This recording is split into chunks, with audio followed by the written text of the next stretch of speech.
are the worlds of enchantment, of romance and magic, the realms of princesses and kings, of gnomes and elves, of evil witches and kindly old grandmothers. They are the mighty forests of the earth, all thriving, living forces that have held magic and mystery for mankind since the dawn of our existence. But they're more than just that. They are also the source of our principal building material, wood. And they provide us with clean, fresh air to breathe and fine, pure water to drink. They are a resource that gives us life, a resource that needs to be protected and nurtured. Here in California, we have a great forest heritage.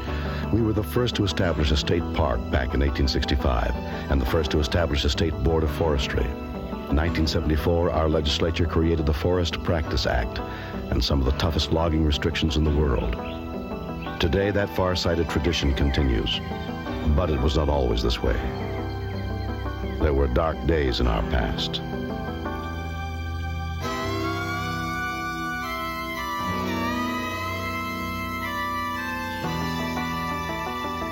In the early days of California, the forests were seen as gold mines of opportunity. They offered wood for a growing nation, and people flocked to them in hopes of harvesting a fortune. Reforestation.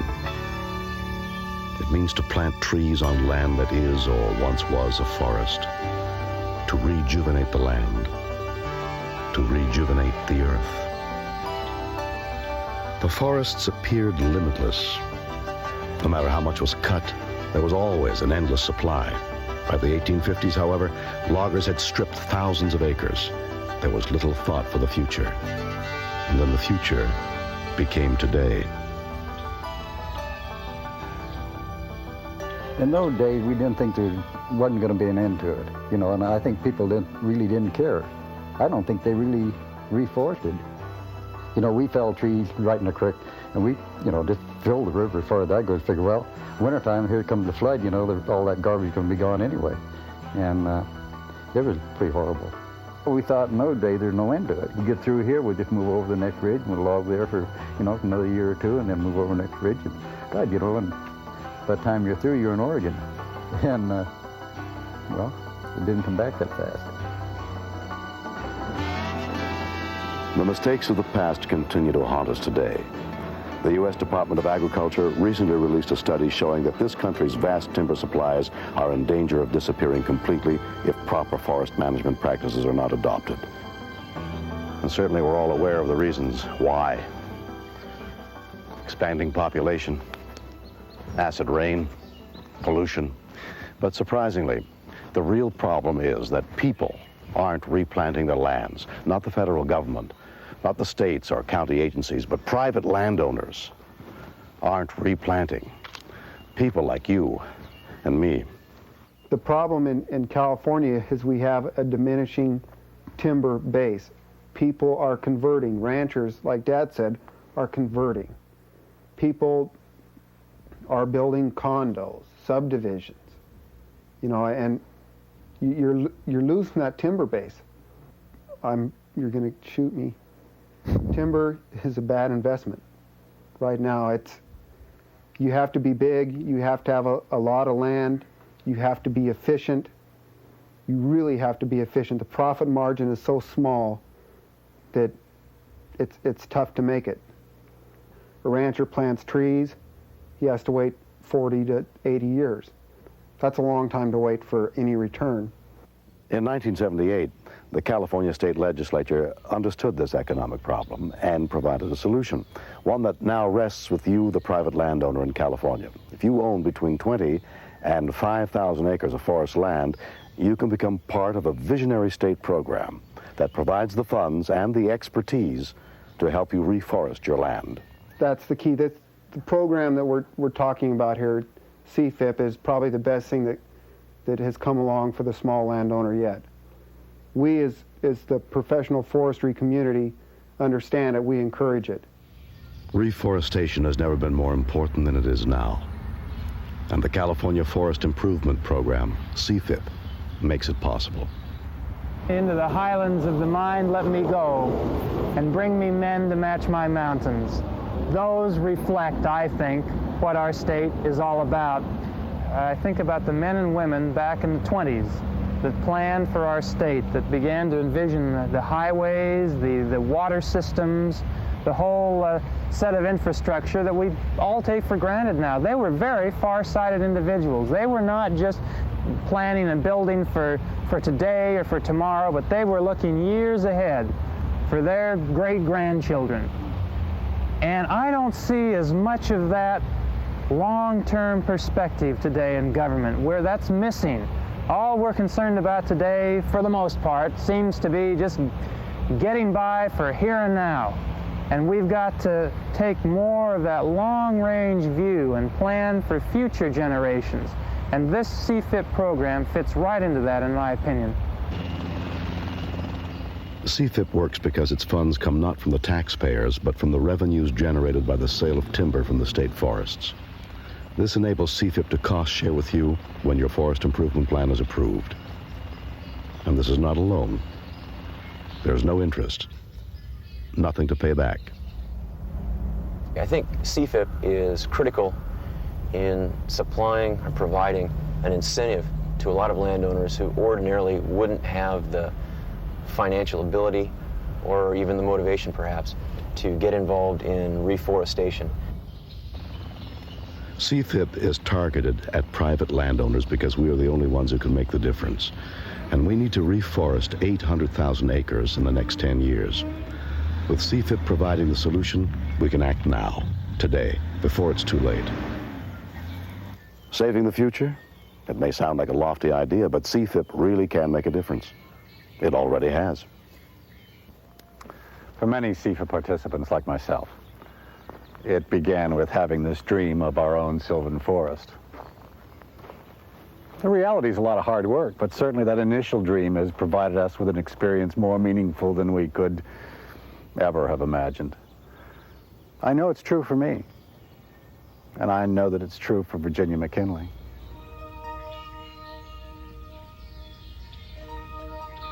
I think that any time in your life you quit and say it's too hard, then you might as well go ahead and lie down and die. I mean, That's true. It's kind of stupid. But I have found through my life that if I get new goals every so often, it sort of renews me. Mm-hmm. And this has been very much of a renewal for me, the CFIP program. And it has given me so much in the way of understanding and goals and everything that you could really want in life. Mm-hmm. It really has, it's been a renewal for me, and it was a perfect thing for when my husband died. This was his dream, to have land. Yeah. And I didn't know that I was going to go into this after he died. The idea of doing it by myself. Yeah. But, are you glad you did? oh, I mean, this is just the beginning. I'm just getting started. You think I'm kidding? I'm not. I'm not. Virginia was inspired by her husband's love of the land. For advertising photographer Gordon Schatz, it was his desire to leave the complexities of the city. Go any place on the tree farm year after year and say, well, there's what I did, 10 years ago. And it's, not only still there, but it's a lot more than it was when I put it in. Yeah. So it's really one of the essential satisfactions for me, is just seeing that you did make a difference. Mm-hmm. Isn't that? That's nice. I mean, but you got to stay involved. That's right. Well, what about you? Would you encourage others? Well, I think if they own land, they ought to at least look into the CFIP program. That's a starting place for a lot of information input, and they don't have to do it, but they can at least be aware of what the options are available to them. And I think if they get into it, they'll find it exciting and interesting, and they'll want to do more of it. There are now hundreds of CFIP participants here in California from all walks of life. And while we're all working to improve our own land, we're also working on a program that's good for the environment and for the economy of our state. Not bad, huh? So how do you become involved? You start by contacting the California Department of Forestry. They will give you forms to fill out and help you find the registered professional forester you'll need to work with. But how does a forest really begin? It begins very simply with the planting of a single seed. And the better that seed, the better the forest. The seed or the seedling for your forest may come from state nurseries or from private sources like the Simpson Timber Company's nursery here at Corbell. It's my impression that there are a lot of people who don't even realize that seedlings are being grown for reforestation purposes. And further, those that do know about it really don't know what all goes into growing a tree. Today, seedlings are grown from natural seed. But timber companies already are experimenting with cloned tissue since genetically engineered trees could provide more timber. The California Department of Forestry is also creating better quality trees, but for a greater variety of uses. The Department of Forestry grows trees for a number of purposes. Of course, we grow trees for reforestation, but we also grow trees for erosion control, windbreaks, fuelwood production, and Christmas tree production. The department has 3 different nurseries in its nursery system. 2 bare root nurseries out in the wildlands where we grow trees in agricultural situation, and a container nursery where we grow young seedling trees in containers. Altogether, the department grows about 5 million trees a year, mostly for sale to small private landowners. With our seed processing operation, we're particularly concerned with seed quality. That's one of the most important things of this operation. If you don't have quality seed to start with, it affects all the operations down the line, including growing of trees and the seedlings and the success that those seedlings will have. So, although you don't usually see this end of the operation, seed quality is one of the most important aspects of the whole process. Whether you obtain your stock from private or state nurseries, the successful forestry project always begins with good planning, which means defining why you're growing your trees, and then selecting species that will meet your goals, as well as grow well on your land. You need to make sure that your trees are going to be well suited to the area that you intend to put them. Not all trees can grow in all different places. And the state has devised a system of seed zones that'll help people to decide whether trees will grow in their area or not. The state has about 85 different seed zones, and they work on the principle of general climatic adaptation and also more specific local conditions. So we recommend that landowners, first of all, find out what seed zone they're in, and then match that seed zone as closely as possible with the materials that they're planting. And another factor that goes hand in hand with seed zone is elevation. If the trees are used to 2,000 feet and hot, dry weather, you don't want to plant them up at the snow line where there's a lot more cold tolerance would be necessary. So we always advise landowners as to which seed zone they're in and what elevation band they're in. Well, after we choose the trees, is there anything we should look for? When you receive your trees, you want to open the box and look at them and see how they're doing. Are the roots still moist? The roots should be moist. Pretty much you want to make sure that the trees are, if you can at all do it, stored in a refrigerated or very cold protected situation. If you have any problems with your shipment, it's really good to call the nursery right away and notify them. And ideally, if you could, you'd pick the trees up yourself, take them down and plant them the next day. People say, well, these seedlings are so small. I'd really like to plant them up into pots and grow them bigger before I put them out. And we say that that's the very reason they shouldn't, is that it'll get a nice big top and a very small root system to support it. And actually they'll have worse growth and worse survival than if they start with a small seedling tree. That's the reason we grow these, is that this particular size is ideal for reforestation. Well, I would have made the same mistake. What should we do next? Well, you want to make sure that you've done your end of things. You want to have your site prepared ahead of time. So you want to make sure that you've cleared the weeds out and that you're really ready to plant. So your end of things is being prepared. Our end is trying to ship you the trees in good form. Small areas certainly can be cleared by hand, but for larger acreage, you're going to have to use heavy equipment. Some of the county and state agencies are becoming quite proficient in the use of controlled prescription burning, which is a more natural method of land clearing since burning redeposits the nutrients back into the soil. Clearing your planting site gets rid of all the grasses and the weeds and the brush that will compete with your young trees.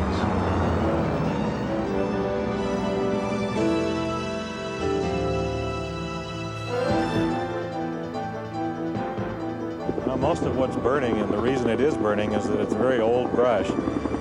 It's very thick. Animals have trouble penetrating through it. It's not very good for them to eat. It's dry and brittle, not much new growth. What the fire is going to do is release all that area to new growth. As soon as the rains come next winter, following spring, you're going to have a lot of new, fresh, lush growth that deer and the other wildlife really like.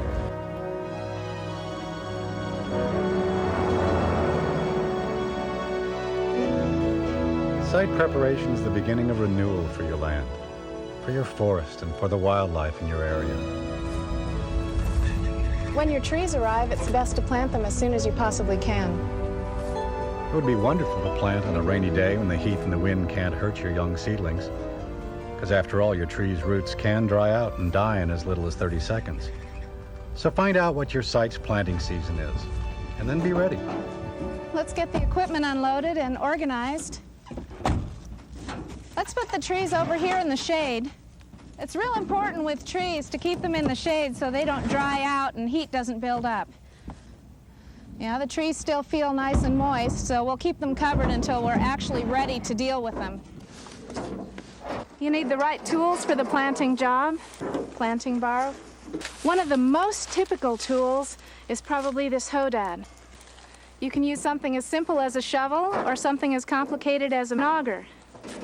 Besides the proper planting tools, you also need some additional equipment. It doesn't need to be anything very complicated. Something as simple as a bucket that you can keep your trees in and keep them moist, covered over with some moist burlap, or a bag that attaches on a belt that you can carry the seedlings in and keep them moist while you're planting them.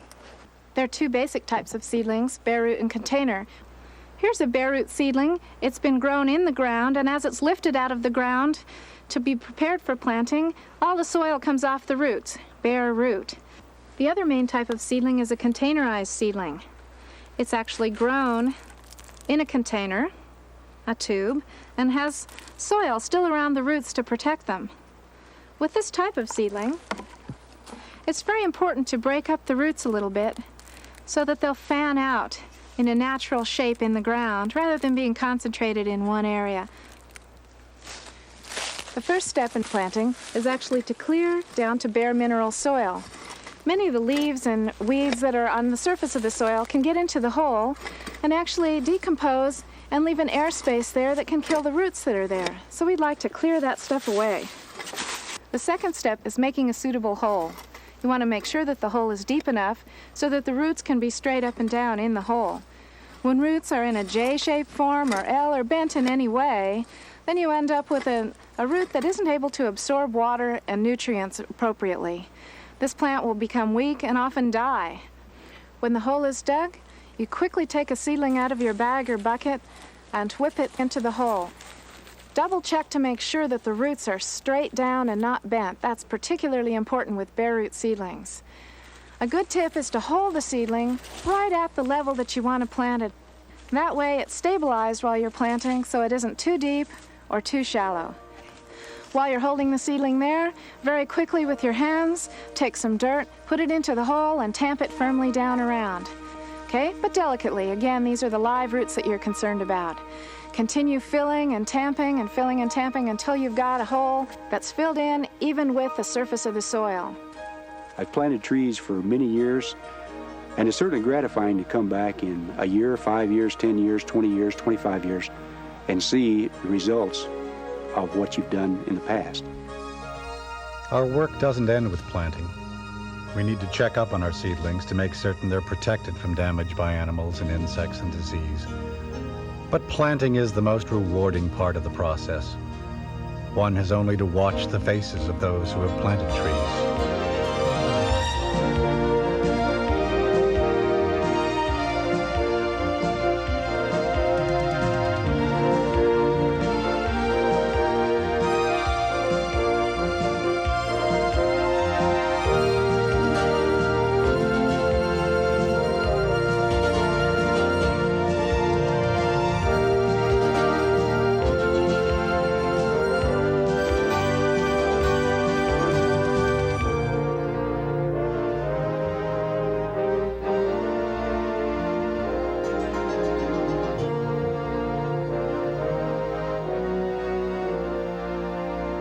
And so we care for our trees and we watch the forest grow.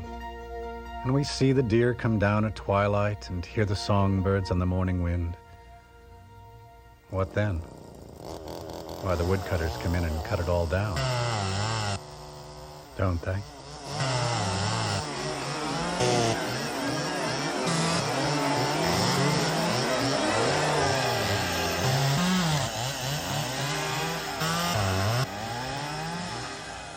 But wait, is this it?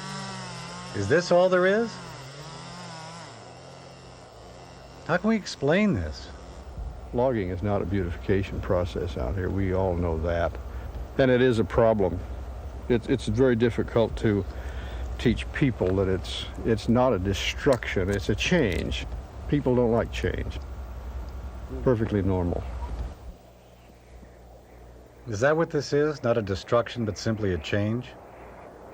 My heart tells me my beautiful forest has changed into a wasteland, a desert. But is there more going on here than we perceive? What some people don't understand is if you go into a dense forest, it's almost a biological desert. There is no wildlife. Very little wildlife lives in a dense, mature forest.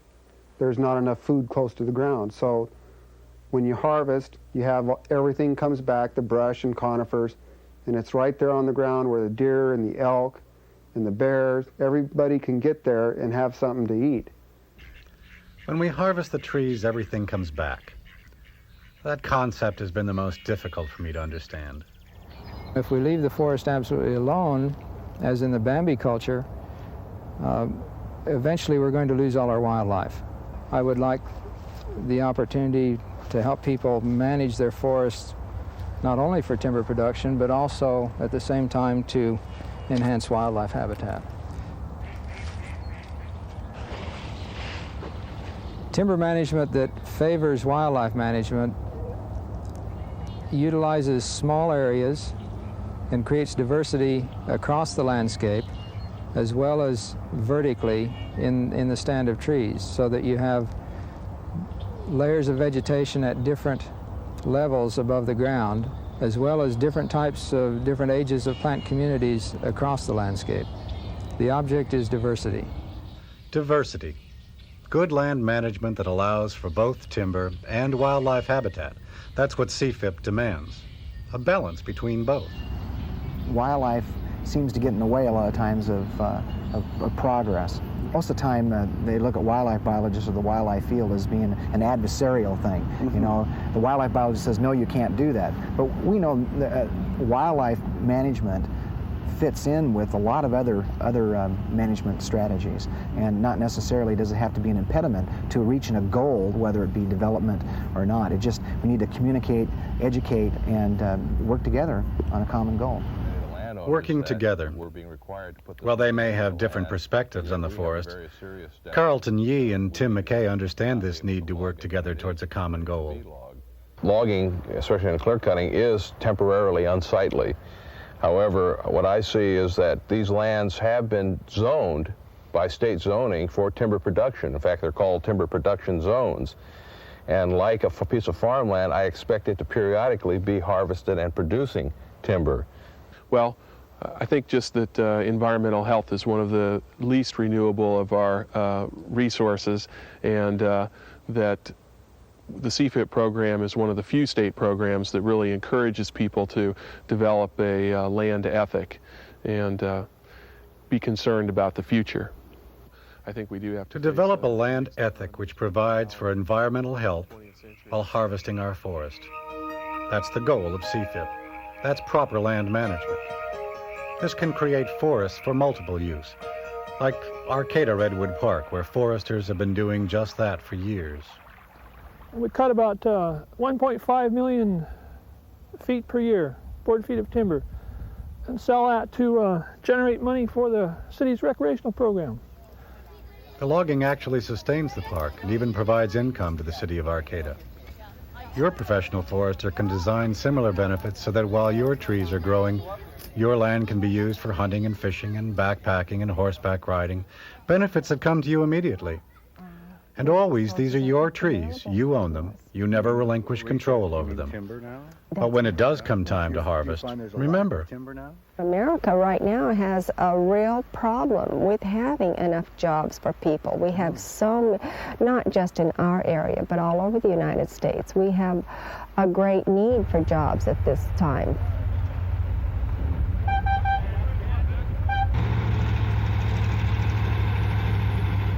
I enjoy logging. That's what I do for a living, and I like it. The more logging, the better.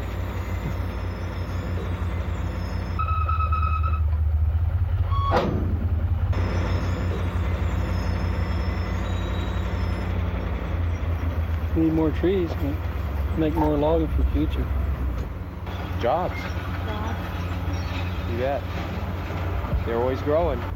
Computers are replacing so many people, and the timber industry just provides an endless amount of jobs.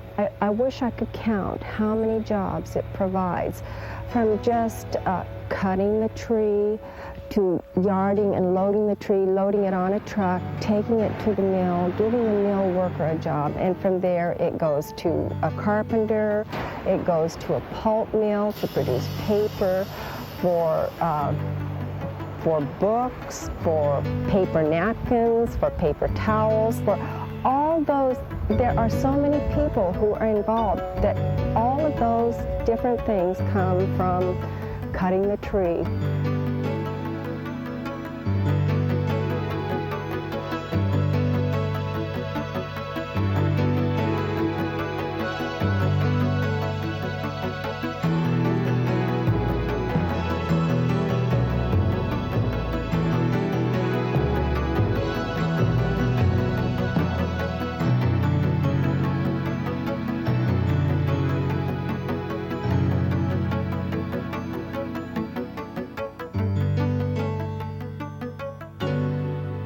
So you see, CFIP really is the key.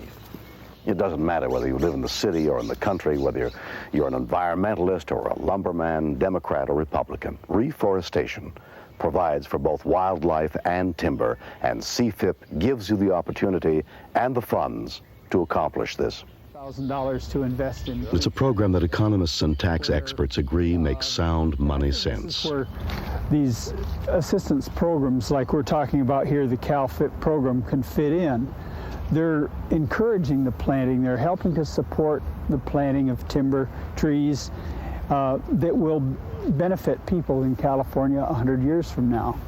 Certainly, if you already own land, it's a situation where you can't lose as far as getting the CFIP assistance. It's like putting money in the bank.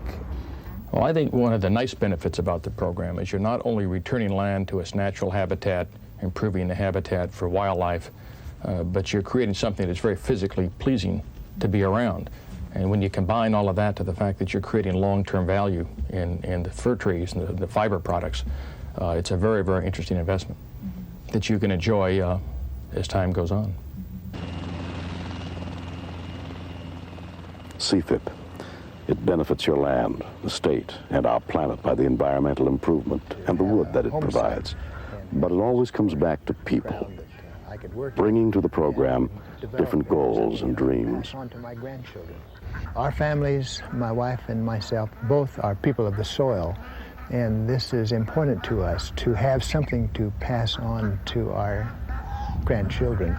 And forest land is something which adapts itself very well to that. And our trees have a real value to us beyond an economic value. So we will have an investment there, but also a legacy to them, which would reflect something that we've put something into for them. When you become involved with the California Forest Improvement Program, you become part of the future. Forests everywhere are facing extinction. And if our generation fails to replenish them, we will leave behind a frightening legacy for our children and our children's children. We must plant trees for future generations. Cicero, 400 BC. So the idea of tree planting is not really new, and the trees have been here for a long time, and they will continue to be here if we use them wisely. And I think reforestation is very important. the story of California has always been one of bold pioneers facing the future head-on. Today, that story continues. I think that we must remember that we are stewards of the land. So often we as humans look for tomorrow as being our planning horizon. I kind of like to think of 50, 100 years down the road, and if more of us thought that way and planned for the future, we would have a real healthy ecosystem in which we live in and the quality of life that we draw from. The forests, they are the worlds of magic and mystery in life. In the past, they were not managed properly, but today we know how to correct that. Be a part of the solution. Join CFIP and help keep these worlds of enchantment alive, not just for today, but for tomorrow and for the generations of the future.